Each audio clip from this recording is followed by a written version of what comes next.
My colleague Anand Naidoo continues his reporting from Johannesburg. He reports some of the division stems from anger with the Jacob Zuma-led government.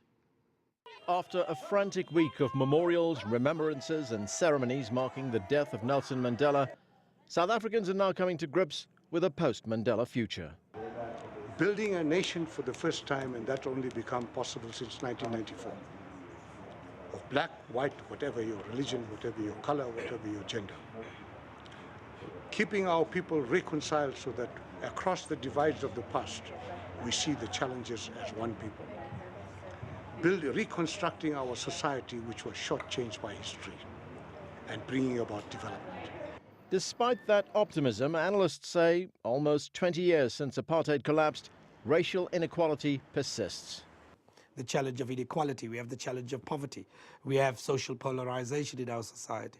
But to all of those challenges, what has remained sacrosanct, what has continued to remain, is those pillars of a democracy. There is also deep anger with the country's leaders, who many see as grossly incompetent and corrupt. In an embarrassing moment last week, the country's president, Jacob Zuma, was booed by the crowd at a memorial for Nelson Mandela. This next generation is angry, and they have legitimate grievances. The education system is failing them. The healthcare system is failing them.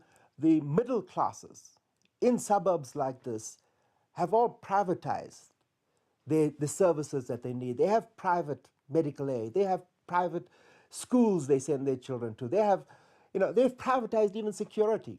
And yet they run the system. And they've deserted the poor. Nelson Mandela left a legacy of political freedom for South Africa. But for most people in this rainbow nation, the economic dividend is still a long way off. Anand Naidoo, CCTV, Johannesburg.